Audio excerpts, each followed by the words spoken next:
오늘 본문 말씀은 너무나 유명한 말씀이에요. 그래서 우리가 자칫 잘못하면 현장에서 가늠에 잡힌 여인을 용서한 사건으로만 이해하게 되겠지만, 예수님은 이 사건을 통하여서 우리에게 전해주고 싶은 마음은 하나님의 마음이 되겠어요. 저는 여러분들이 죄인을 대할 때 사람의 입장에서 대할 것인지, 하나님의 마음을 여러분이 알고 대할 것인지 잘 여러분 분별하셔서 은혜 받으시기를 축복합니다. 오늘 본문에는 세 종류가 나와요. 첫 번째 종류는 누굽니까? 서기관들이 나오죠. 그리고 더 나아가서 오늘 본문에 보면 바리새인들이 나오고, 또 주변에 있는 군중들이 나오고 있습니다. 두 번째는 예수님이 등장하고 있죠. 세 번째는 여인이 등장을 하고 있어요. 그러면 오늘 우리가 어떤 입장에 서느냐에 따라서 완전히 이 사건은 달라지는 것이 되겠습니다. 현장에서 가늠에 잡힌 여인의 입장에 서게 되면 나를 불쌍히 여겨달라고 용서를 구할 수밖에 없는 입장이 되겠죠. 그리고 두 번째로 예수님의 입장에 서서 본문을 보게 되면은 예수님은 어떻습니까? 사람을 살리는 그러한 입장에 있음을 보게 되는 것이죠. 그런데 세 번째로 바리새인, 서기관, 군중들의 입장에서 보면은 우리랑 똑같습니다. 왜요? 내 눈 속에 있는 등불을 보지 못하고 남의 있는 눈 속에 있는 티를 보게 되어서 정죄하게 되는 것이죠. 비판하고 정죄하게 되는 겁니다. 우리는 보통 무슨 착각을 하고 있느냐 하면, 무엇을 비판하고 정죄하면 객관적인 죄가 드러났기 때문에 마땅히 비판받아야 되고 마땅히 정죄받아야 되고 마땅히 판단받아도 된다라는 착각에 빠져 있습니다. 그러나 그렇지를 않아요. 우리가 조금만 깊이 생각을 해보게 되면은 무엇을 정죄하고 판단하는 것은 객관적인 죄가 있어서 판단하고 비판하는 것이 아니라 그것을 바라보는 사람의 입장과 태도에 따라서 얼마든지 달라질 수 있다는 것을 여러분 알으셔야 돼요. 예를 들어보면 첫 번째로 우리가 생각할 것은 겸손한 사람이 있어요. 이 사람이 얼마나 겸손하고 좋은 사람인지 몰라요. 그런데 그 사람을 바라보는 태도가 잘못되면은, 저 사람은 어떻게 비판합니까? 자신감이 없어, 카리스마가 없어, 이렇게 비판할 수가 있는 거예요. 당당한 사람이 있어요. 이 사람은 너무 좋은 사람이에요. 믿음이 굳건하고. 그런데 이 사람을 뭐라고 비판할 수 있어요? 나이가 들어가지고 너무 나대, 그냥. 잘난 척해. 아무리 훌륭한 사람이라도 어떻게 바라보냐에 따라서 완전히 평가가 달라지는 거예요. 괴활하고 명랑한 사람이 있어요. 이 사람은 웃음이 그치질 않아요. 근데 어떻게 비판할 수 있어요? 너무 가벼워. 또 신중한 사람이 있어요. 얼마나 믿음직스럽고 좋은지 몰라요. 근데 뭐라고 비판해요? 사람에 따라서? 재미가 하나도 없어. 그래서 바라보는 사람의 태도와 자세에 따라서 얼마든지 달라진다는 것을 여러분 알으셔야 되겠습니다. 그러므로 비판은 정죄받는 사람의 객관적인 대상의 죄가 문제가 아니라 그걸 바라보는 사람의 태도의 문제에 있다는 것을 알으셔야 돼요. 할렐루야. 성경은 이와 같은 접근을 하고 있어요. 그래서 성경은 뭐라고 이야기합니까? 바리새인, 서기관, 군중들을 향하여서 이렇게 고발하는 거예요. 하나님의 마음은 너희들이 죄가 더 큰 문제다. 너희들은 현장에서 가늠 잡힌 이 여인의 죄가 더 크다고 돌을 던지고 있는데, 그러면 왜 비판과 정죄를 할까요? 목적은 간단합니다. 겉으로 보면 상대를 객관적인 죄를 가지고 비난하고 공격하는 것 같지만 속으로 보면 전부 다 자기 이익과 관련이 되어 있어요. 여기서 서기관 바리새인들은 기득권을 놓치지 않기 위해서 예수님을 싫어했어요. 그래서 고발할 거리를 찾기 위해서 예수님을 지금 공격을 하고 있는 내용을 보게 되는 것입니다. 객관적으로 보면 비판할 수 있죠. 그리고 예수님을 싫어해서 어떻게 하면 예수님 함정에 빠뜨릴까 고수거리를 찾고 있는데, 속으로 보면 전부 다 자기 이익을 추구하고 있는 모습을 보게 됩니다. 6절에 보면 이렇게 나와요. 그들이 이렇게 말함은 고발할 조건을 얻고자 하여 예수를 시험하밀느라 예수께서 몸을 굽히사 손가락으로 땅에 쓰시니. 지금 바리새인 서기관 군중들이 예수님 앞에서 현장 앞에 이 여인을 데리고 와서 무슨 이야기를 합니까? 고발할 조건을 찾고자 하고 있다는 거예요. 예수님은 항상 이들 앞에 서면 진퇴양난이에요. 이 여인을 율법대로 돌로 치라 하면 평상시 예수님은 사랑을 이야기했어요. 그러면은 여러분 한번 보세요. 어떻게 되겠어요? 예수님의 가르침하고 어긋나는 거예요. 반대로 이 여인을 용서하라 그러면 모세 율법을 어기게 되는 것이죠. 그러니까 어쩌면은 여러분, 이 비난하는 사람들, 고숫거리를 찾는 사람들의 모습은 우리 현장에서도 얼마든지 바리새인 서기관 군중들의 모습을 맨날 봐요. 어느 때 봅니까? 우리는 선거할 때마다 맨날 봐요. 그래서 상대방 고숫거리를 맨날 찾아요. 우리는 거기에 맨날 이용당하면서 우리가 대단히 의로운 척하고 대단히 나를 사랑하는 척하고 대단히 정의로운 척해요. 우리는 남 이야기가 아니라는 거예요. 남 이야기가 아니라는 거예요.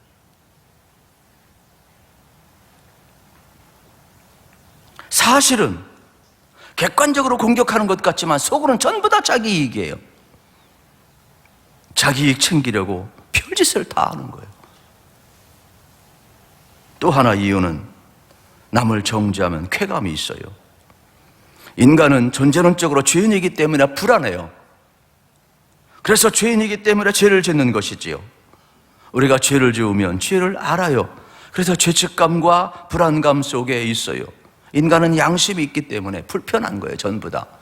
그래도 괜찮은 사람이에요. 그런 사람. 그런데 혼자 있을 때 누구보다도 더 괴로운 것이 죄인이죠.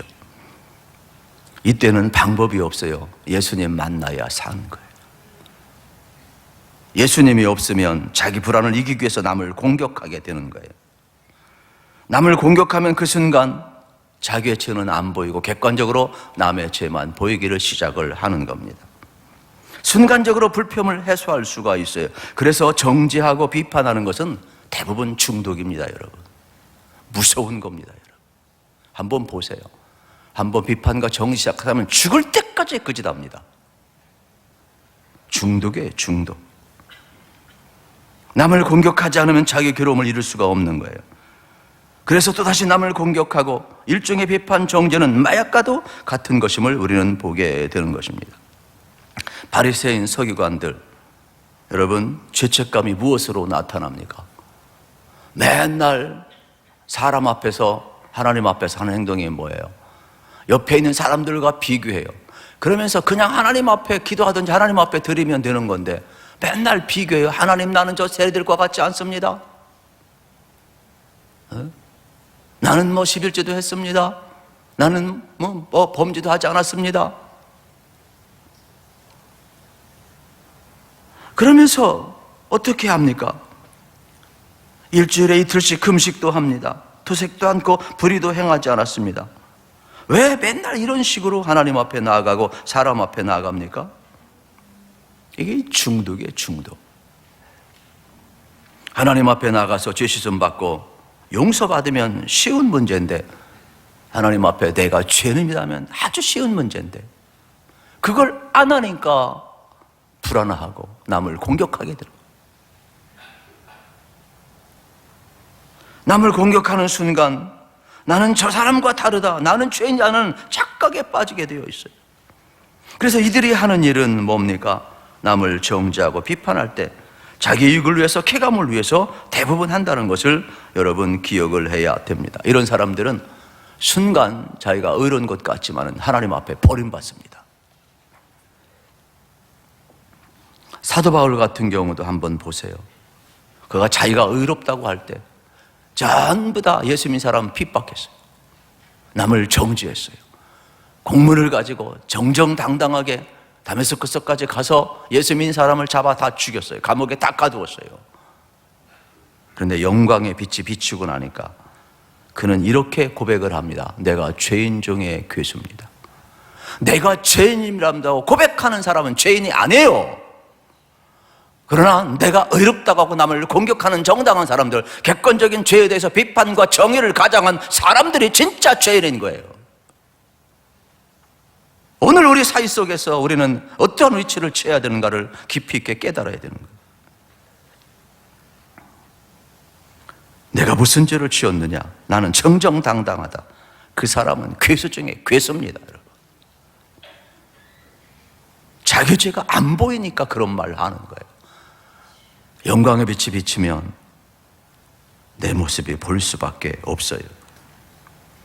우리가 하나님 앞에 나가는 것 왜 중요한 줄 아십니까? 간단합니다. 내 모습이 보이는 거예요. 그래서 주의 긍휼을 구하고 회개하고 용서받는 것 아니겠습니까? 우리는 오늘 사건과 누가복음 18장 13절에 나오는 바리새인과 세리의 기도를 연결시킬 필요가 있어요. 세리는 하늘을 우러러 감히 하나님 앞에 가슴을 치면서 그가 할 수 있는 것은 하나님 나를 불쌍히 여겨주세요. 이 죄인의 입장하고 전혀 달라요. 똑같아요. 다른 게 없어요. 최고의 기도는 뭐냐? 여러분, 하나님 나는 죄인입니다. 영광의 빛에 나가는 거예요. 그리고 불쌍히 여겨주세요 하는 기도가 최고의 기도가 되겠죠. 거기에 구원이 있습니다. 거기에 하나님의 사랑이 보이고 거기에 용서가 있음을 발견하게 되는 겁니다. 그리고 나서 여러분 놀라운 일이 뭔 줄 아십니까? 내가 구원받았으니 남도 사랑하고 용서하고 남도 구원할 때 구원이 완성이 되는 것이죠. 내가 구원받은 데서 구원이 완성되는 게 아니에요. 우리는 적어도 바리새인 서기관의 시각을 갖지 않기를 우리 주님의 이름으로 축복합니다. 이들 속에는 자기를 보지 못해요. 죄사함이 없어요. 구원이 없어요. 그러므로 우리가 기도하고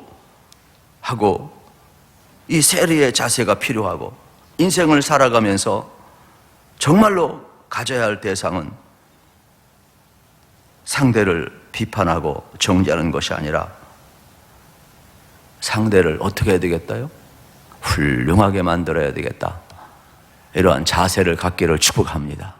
내 눈에 보이면 그게 사명이에요. 비판하고 정죄하는 것이 사명이 아니라 그 사람을 내가 살려야 되겠다. 내가 훌륭한 사람 만들어야 되겠다. 여러분, 우리는 기억하죠? 창세기 12장에 보면 하나님이 아브라함을 부릅니다. 그러면서 뭐라고요? 아브라함에게 복 주고 끝나지 않습니다. 내가 너를 복의 근원으로 삼으리라 그랬어요. 여러분이 복 받는 데 끝나지 않습니다. 여러분은 복의 근원이 되어야 돼요. 그래야만이 오늘 우리가 하나님 앞에 쓰임을 받을 수가 있음을 여러분 기억하셨으면 참 좋겠어요. 나도 훌륭하고 너도 훌륭한 사람 만드는 것이 우리의 사명이 되겠습니다. 그러므로 여러분들이 혹시 객관적으로 상대방의 죄가 보인다면 비판하고 정죄하지 마시고 그 사람을 내가 훌륭한 사람으로 만들어야 될 사명이 있다는 것을 꼭 깨닫고 발견하시기를 축복합니다. 그래서 나도 훌륭하고 저 사람도 훌륭해져야 구원이 완성되고 여러분 하나님이 기뻐 받으심을 발견하게 되는 겁니다. 우리 주변에 너무 객관적인 죄에 대해 비판과 정죄와 분노가 너무 커요. 그러지 마시고 내 눈에 그것이 보인다면 그를 세워줘야 될 사명이 있다.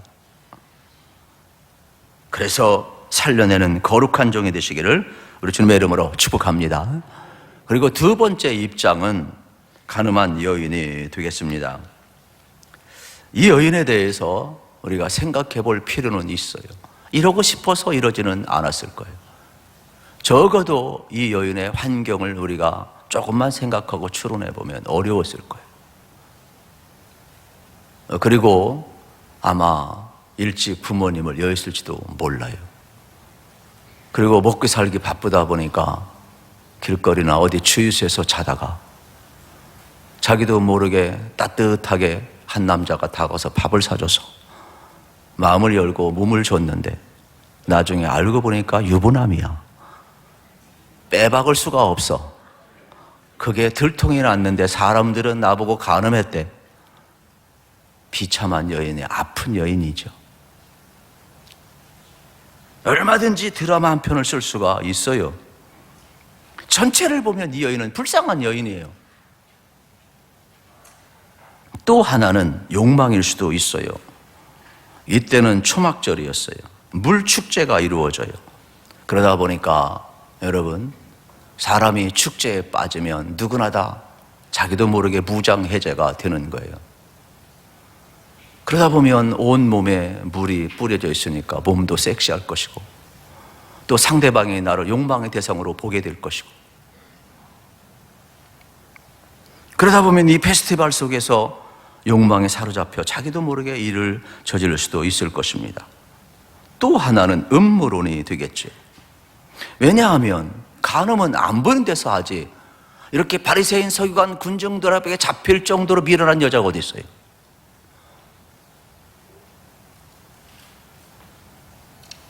그렇다면 이것은 적어도 함정일 거예요. 이들은 지금 예수님을 고발할 조건만 계속 찾고 있어요. 그냥 상식적으로 생각해 보세요. 혼자 간음합니까? 남자는 어디 있어요? 완벽한 함정이죠. 이상한 거예요. 어쨌든 현장에 끌려 나왔어요. 수치스러운 일이 되겠어요.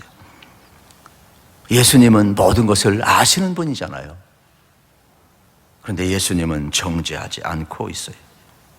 대부분 사람들은 모르기 때문에 정죄하는 것이에요.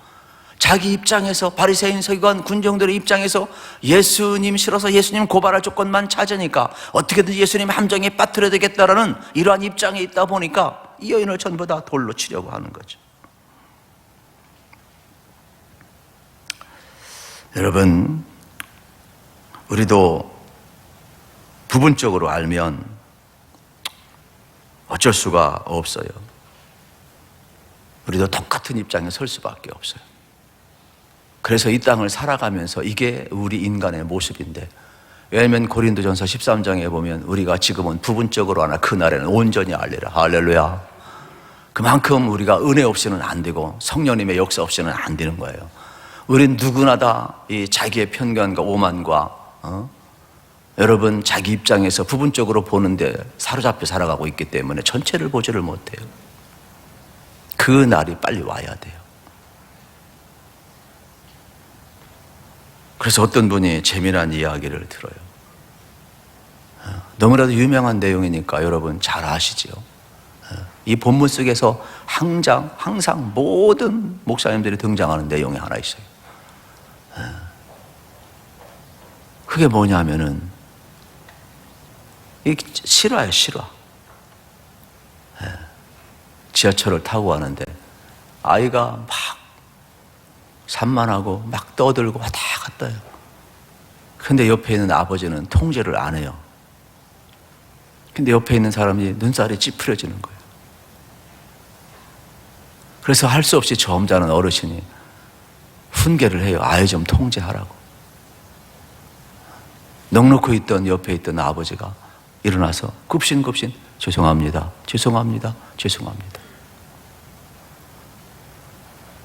죄송하다고 하니까 혹시 왜 그러냐고, 왜 아이를 통제하지 않느냐고 그랬더니 이 젊은 사람이 이렇게 이야기를 해요. 사실은 제가 병든 아내 간호하다가 병든 아내가 며칠 전 죽어서 지금 장례식을 치르고 오는 중이라고. 내가 지금 이 아이 어떻게 키워야 되고 어떻게 살아야 될지 몰라서 정신이 나가서다. 이 아이는 아직 어려서 엄마가 죽은 게 뭔지도 모르기 때문에 저렇게 한다고. 상황을 몰랐을 때는 이 아이가 불편하고 이 젊은 아빠가 왜 아이를 통제하지 않는가 비난했던 눈치로 바라보던 사람이 확 바뀌는 거예요. 전체 스토리를 알고 나니까 불쌍히 여기는 거예요. 전체를 알면 누구든지 비난할 수가 없어요. 전체를 보면 여러분 용서가 되고 상대방을 동정하게 된다는 것을 여러분 알게 되는 것입니다. 우리 마음속에도 여러분 혹시 남의 행동이 객관적으로 드러난 그 죄나 비판하고 싶고 정죄하고 싶으면 오늘 말씀을 기억하시면서 브레이크 한번 꽉 밟으시길 축복합니다. 한번 여러분의 마음에 브레이크를 한번 쫙 밟아보세요. 그러면 부분이 보이던 사람 전체가 보이기를 시작을 하게 될 겁니다. 내가 몰라서 그렇지 좀 더 알아보자. 내가 전체를 보게 되면 이해하게 되겠지. 그러면 기다려주면 나도 살고 남도 사는 거예요. 우리 가운데 정죄와 비판이 사라지기를 축복합니다. 비판은 부분을 보면 비판할 수밖에 없고 정죄할 수밖에 없습니다. 그러나 전체를 보면 사랑하고 용서하고 이해하게 되는 것이죠. 그 사람이 성숙하고 인격이 변화되고 예수님 닮아가는 거예요. 우리 교회가 가장 추구해야 될 게 뭐냐? 예수님을 닮아가는 성품의 변화. 이 일이 중요한 게 아니에요. 일하다가 자꾸 사람에게 상처 주면 뭐합니까? 일 안 하는 게 낫다고 제가 아주 그냥 극단적으로 이야기를 하잖아요. 이 말은 일하지 말라가 아니라 일하고 어떻게 돼요? 부딪히는 것은 아하, 하나님이 나를 다듬어 가는구나. 내가 불편하면 브레이크를 밟으세요. 할렐루야. 그래서 여러분이 다 예수님 닮아가시기를 축복합니다. 예수님을 닮아가면 돼요. 세 번째는 예수님의 입장이 되겠죠. 사실 예수님은 이러한 사건 피하고 싶었을 거예요. 죽이지 말라고 해도 문제고 죽이라고 해도 문제 아닙니까? 주변 사람들은 예수님 앞에 와서 자꾸 재촉을 해요. 예수님 어떻게 할까요? 진퇴양난의 질문을 가지고 함정을 파놓고 계속해서 예수님을 재촉하고 있어요. 그래서 6절 하반절에 보게 되면은 예수께서 몸을 굽히사 손가락으로 땅에 쓰시니 그랬어요. 저는 신학교 다닐 때 이게 되게 궁금했어요. 뭘 썼을까? 예수 믿으면서 너무 궁금했어요. 뭐 성경에 기록이 없으니까. 그래서 교수님들이 뭐라고 하나 이렇게 맨날 쫑긋쫑긋 기울였던 적이 있어요. 그런데 뭐 뾰족한 해답은 없더라고. 성경에 없으니까. 네.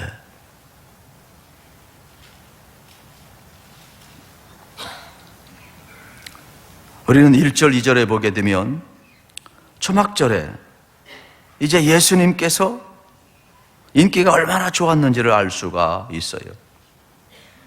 여러분, 예수님이 베스다 광야에서뿐만 아니라 이 초막절 때에도 수많은 사람이 몰려와서 예수님의 가르침을 받았고 예수님을 정치적인 메시아로 옹이하기를 원했었고 예수님께서요 얼마나 인기가 많았는지 몰라요.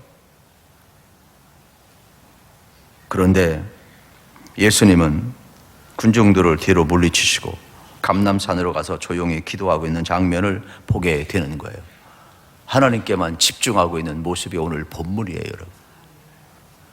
그러니까 적어도 오늘 1절과 2절에 보게 되면은 예수님이 모든 환우를 뒤로 한 채 감람산에 가셔서 하나님과 함께 집중하고 기도하고 오셨다면 지금 땅바닥에 글을 쓰는 것도 어떤 연장선에서 봐야 돼요? 내가 하나님 앞에서 기도하고 있는 그러한 연장선에서 오늘 본문을 보는 것이 더 저는 성경적이라고 생각을 해요. 그래서 손가락으로 땅에 쓰는 순간 기도의 시간 아니겠어요? 하나님 앞에 묵상하는 시간이 되겠죠. 7절을 보세요. 우리 같이 한번 읽어보도록 하겠습니다. 7절 같이 읽겠습니다. 그들이 묻기를 맞이 아니하는지라 이에 일어나 이르시되 너희 중에 죄 없는 자가 먼저 돌로 치라 하시고. 아멘. 너희 중에 죄 없는 자가 먼저 돌로 치라. 엄청난 말씀이 나오는 거예요. 어느 때? 감람산에서 기도하실 때. 어느 때? 땅바닥에 지금 난처한 순간 기도하시면서 하나님께 집중할 때. 여러분, 우리도 마찬가지예요. 하나님의 말씀이 여러분 속에서 힘있고 파워가 되기 위해서는 어느 때? 하나님께 집중할 때, 하나님 앞에 기도할 때, 그때 파워가 나오는 거예요. 기도하지 않으면 어떠한 능력도 나가지 않아요. 유도 나가질 않아요. 여러분이 하나님의 말씀에 권세가 있길 원하시면은 예수님처럼 하나님께 집중하기를 축복합니다. 그래서 한적한 곳에 가서 기도할 줄 알아야 돼요. 그래야만이 여러분 죄 없는 자가 돌로 치라라는 강력한 메시지가 나올 수가 있는 거예요.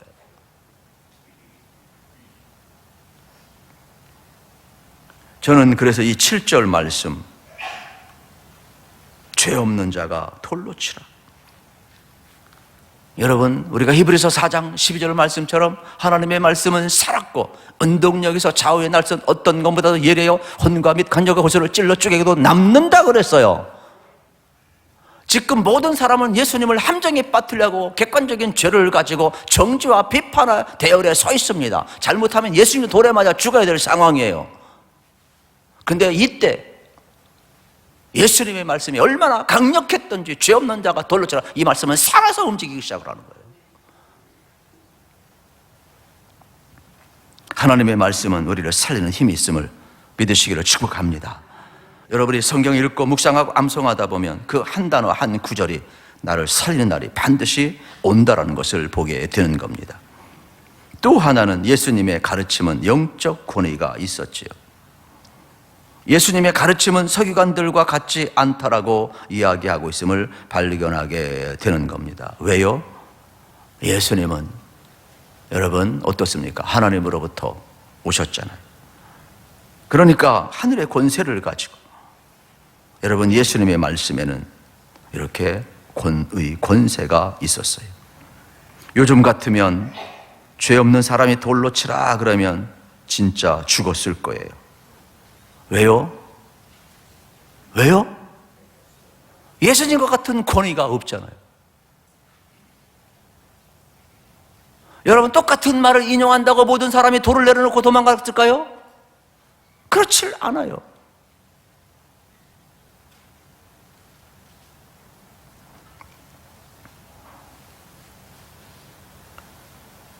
그러나 예수님은 땅에 글을 쓰시면서 이 말씀을 하나님으로부터 받았기 때문에 영적 권세가 있었음을 바라보게 되는 겁니다.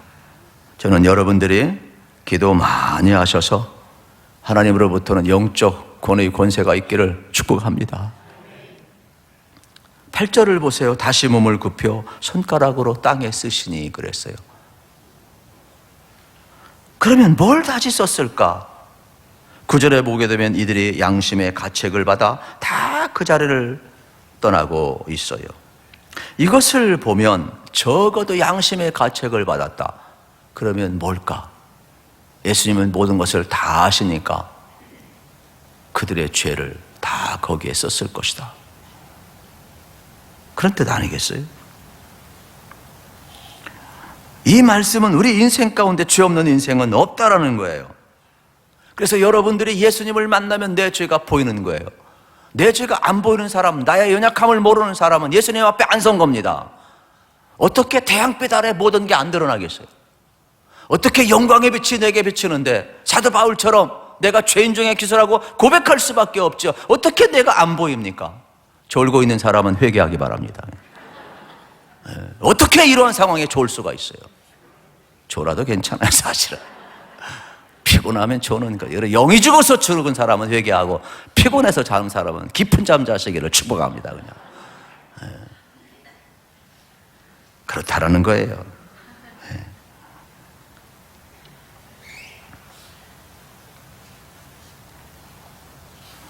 예수님 앞에 나가면 내가 사는 거예요.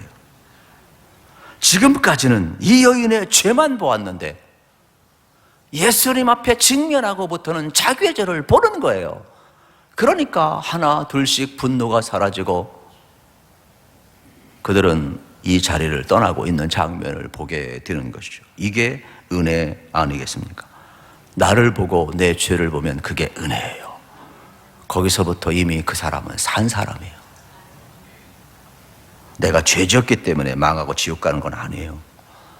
예수님 앞에 서지 않기 때문에 여러분 용서받고 회개받고 회개하고 은총받을 기회를 놓쳤기 때문에 여기 땅바닥에 모든 사람의 죄가 다 있어요. 그래서 우리는 항상 예수님 앞에 서면 예수님이 보이고 내 죄가 보이면 여러분, 주님의 긍휼과 용서함이 내게 임하기 시작하면 내 누추함과 내 죄악과 누덜누란 누더기가 영광으로 비치는 거예요. 그래서 우리는 과감하게 주님이 가르쳐준 대로 주의 나라와 권세와 영광이 영원히 아버지의 있기를 원하나이다 선포하며 살아가는 거예요. 우리가 의롭기 때문이 아니라 주님이 그렇게 말씀을 하셨어요. 그러므로 여러분, 쓰러지고 넘어져도 일어나기를 축복합니다. 항상 주의 나라와 권세와 영광을 선포하시고 살아가시기를 축복합니다. 지금까지는 우리가 몰라서 부분적으로 보아서 그렇게 살아왔지만은 전체적으로 보게 되면 예수님이 내 약함도 아시고 주님이 다시금 기회를 주시는 것 아니겠어요? 그러므로 우리가 하나님 앞에 나가서 예배하는 것은 이러한 은혜가 있기 때문에 영광을 돌리는 것이지만 예배의 순간은 내가 사는 것임을 여러분 알으셔야 되겠습니다. 그래서 예배의 순간이 왜 이렇게 중요하냐? 하나님 앞에 직면하는 거예요. 그래서 내 누참이 하나님의 영광으로 바뀌는 시간들이에요. 9절에 보십시오. 지금 예수님과 이 여인 둘만 남았어요. 같이 읽읍시다. 그들이 이 말씀을 듣고 양심의 가책을 느껴 어른으로 시작하여 젊은이까지 하나씩 하나씩 나가고 오직 예수와 그 가운데 섰는 여자만 남았더라. 아멘. 둘만 남았어요. 그런데 누가 그런 이야기를 했지요? 사랑은 할 말을 잊게 한다고. 여러분, 우리는 예수님께서 베드로를 얼마나 사랑하셨는지 부활하신 후에 나타나서 질문하는 내용을 너무나 많이 들어왔어요. 우리가 새로운 각도에서 보면 만약에 예수님이 베드로를 사랑하지 않았다면 할 말 없게 만들었을 거예요. 베드로, 너 왜 어때 배반했어? 할 말 있겠어요?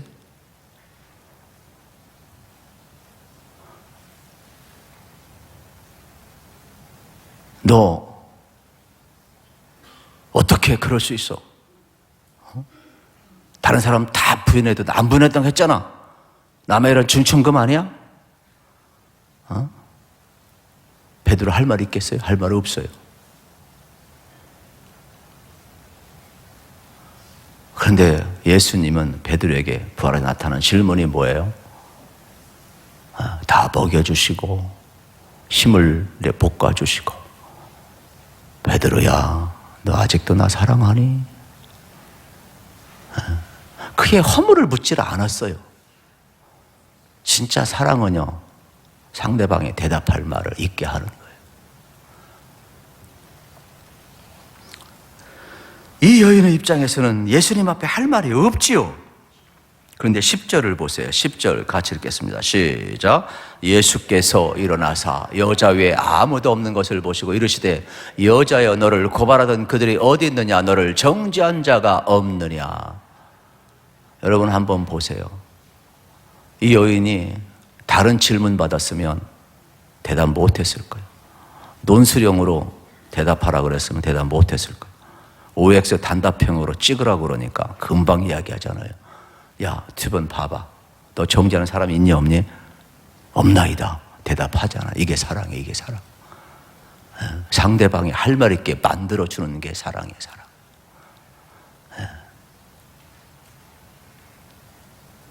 주여 없나이다. 할 말 없는 여인에게 예수님이 말을 다 해줘요. 그렇지? 나도 너를 정죄하지 않아. 가서 다시는 범죄치 마라. 예수님이 그를 축복하고 보내잖아요.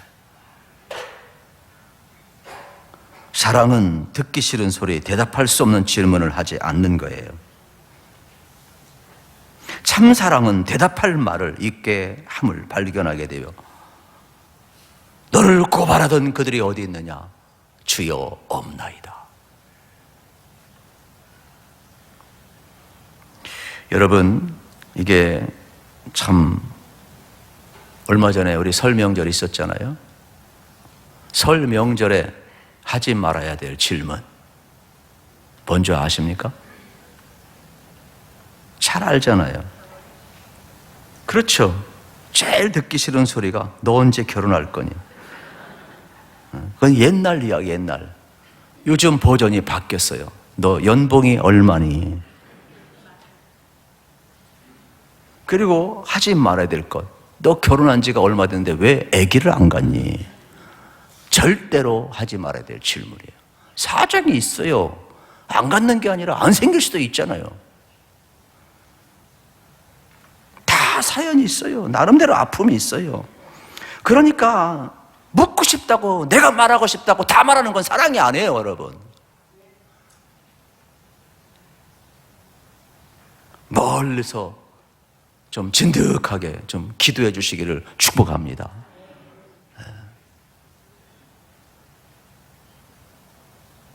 여러분들 그냥 여러분 기질대로 할 말 다 해버리면 그거 듣는 사람 전부 상처받아요. 어느 때까지 우리가 그렇게 살아야 되겠어요? 저는 우리 교회가 진정한 사랑이 뭔지 좀 배웠으면 좋겠어요. 그래서 내 눈에 보이면 객관적인 죄가 보여도 그걸 정죄하고 비판하는 것이 아니라 내가 지금 부부를 보기 때문에 내가 그렇구나, 내가 전체를 보지 못하는구나, 자기 마음에 브레이크 좀 밟으세요. 그리고 멀리서 그를 위해서 기도해 주시기를 축복합니다. 뭐 이러쿵 저러쿵 이야기하지 말고, 말 옮기고 이러쿵 저러쿵 이야기하는 사람은 회개할지어다. 그냥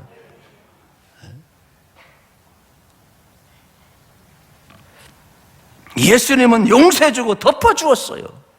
다시금 살려냈단 말이에요.